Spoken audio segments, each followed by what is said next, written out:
Oi pessoal, boa tarde, é um prazer estar aqui com vocês. Estou aqui para conversar sobre o direito previdenciário. Portanto, se você é um interessado nessa área do direito, eu peço para que siga no vídeo.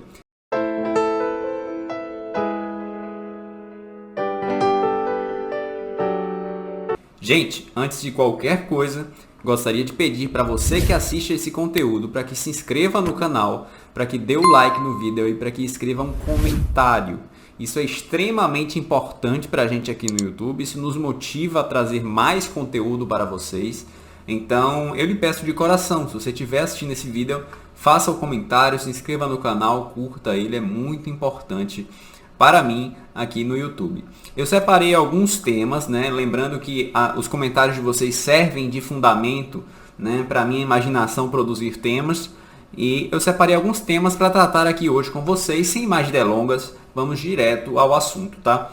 Uma pessoa perguntou no canal, doutor, o perito aprovou a minha perícia, o perito aprovou o meu laudo, né? Fez um laudo favorável, a assistente social fez um laudo favorável também. O juiz pode negar o meu benefício, mesmo com esses dois laudos favoráveis, tá? Minha resposta para essa pergunta é assim, gente. O juiz pode negar, mas é extremamente improvável que isso aconteça, tá? Doutor, quais são as hipóteses que o juiz pode negar, mesmo o perito tendo aprovado, o perito tendo constatado a incapacidade e a assistente social também fez um posicionamento, elaborou um posicionamento positivo no caso de BPC, né, que tem esse tipo de posicionamento. Existem várias situações que podem levar com que o juiz indefira um benefício, ainda que haja perícia favorável, né? A mais frequente é a falta da qualidade de segurado, né? Nos casos de auxílio-doença e aposentadoria por invalidez. Às vezes você não contribuiu como deveria e o juiz, por lapso, ordena a realização de perícia, você é aprovado na perícia. Mas quando o juiz compulsa o processo, ele verifica que você não efetuou as 12 contribuições para a solicitação do benefício previdenciário. A hipótese que pode levar o juiz a negar o seu pedido, mesmo você tendo laudos favoráveis em seu processo, é o caso de verificação de fraude. Se o juiz constata que houve uma fraude naquele processo, seja por produção de provas falsas, seja por uma manifestação equivocada do perito, ele pode sim negar, tá, o seu pedido. Ele pode julgar improcedente a sua ação. Tá? Mas é claro, o juiz tem que fundamentar suas decisões, a decisão tem que ser fundamentada e tem que existir a constatação desse vício processual. Tá? Lembrando, pessoal, que o CPC obriga o juiz a, antes de decidir, oportunizar o contraditório. Né? Evidentemente, ele não vai julgar improcedente sem lhe garantir a possibilidade de se manifestar.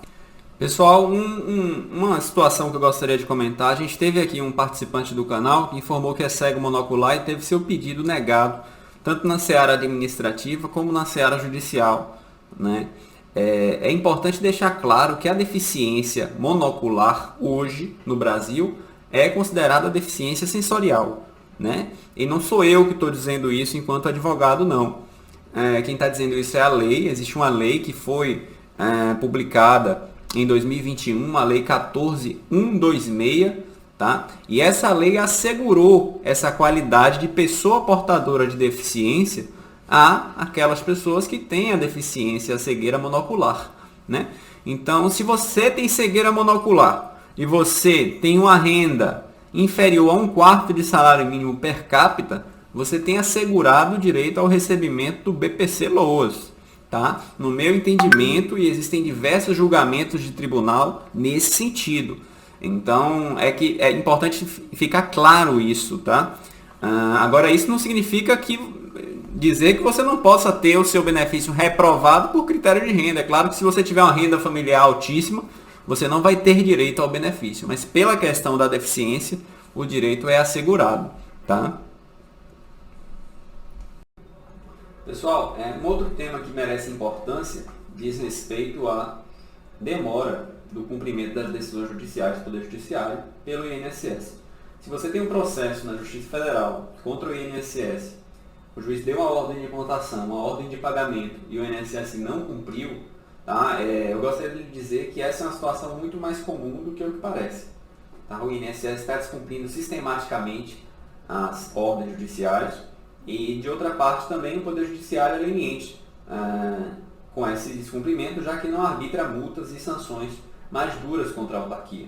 O entendimento prevalecente no Poder Judiciário é de que o INSS representa a coletividade, que, portanto, qualquer multa ou sanção seria imposta contra a coletividade, né? E por isso os juízes têm muito cuidado e tem muita resistência em impor sanções ao INSS. Como resultado, a gente vem verificando ao longo de todo o Brasil, principalmente na região norte e nordeste, descumprimentos cada vez mais frequentes e usuais dos prazos estabelecidos contra o INSS nas sentenças e nas decisões dos magistrados. Tá? Mas o que eu quero dizer é, confie em seu advogado, converse com ele, busque entender a situação, porque é uma situação sistemática e estrutural do Poder Judiciário. Não é algo necessariamente relacionado ao seu caso específico. Para fechar o vídeo de hoje, eu quero comentar com vocês sobre a importância do relatório médico na área da judicialização da saúde. Muitas pessoas me perguntam, doutor Adel, qual a importância do relatório médico? Por que você atribui tanta importância a esse documento? E qual a diferença de um relatório bom para um relatório ruim no âmbito da judicialização da saúde, né? E para explicar esse assunto, a primeira coisa que você tem que ter em mente é que, ao analisar um processo de saúde, a primeira coisa que o juiz vai avaliar é o pedido de liminar, tá? E para deferir a liminar, são só 2 requisitos, pessoal. Isso é extremamente simples, tá? O juiz precisa analisar a probabilidade do direito, tá? E o juiz precisa avaliar o perigo da demora, tá? E boa parte desses requisitos está presente no relatório médico, tá? Eu vou dar um exemplo para vocês, né? Imagine o seguinte documento, vocês vão ver aí na tela durante a exibição do vídeo. Solicito a realização de tratamento com nivolumab para o paciente Fábio, né? Esse é o nosso primeiro relatório.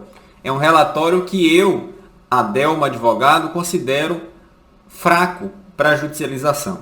Porque se você quer obter uma liminar, você precisa de mais informações do que simplesmente uma solicitação de uma medicação para uma pessoa.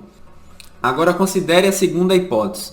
Solicito tratamento para o paciente de forma urgente, tendo em vista que a ausência de implementação do referido tratamento ocasionará um aumento substantivo no risco de óbito pela doença.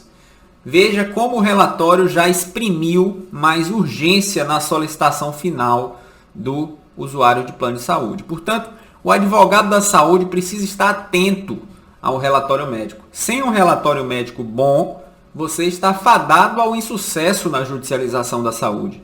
Você que é advogado da saúde precisa observar o relatório e precisa ter comunicação com o médico, né? Porque às vezes o relatório não atende aos critérios do Poder Judiciário e você acaba perdendo a liminar e colocando em risco a vida do seu cliente.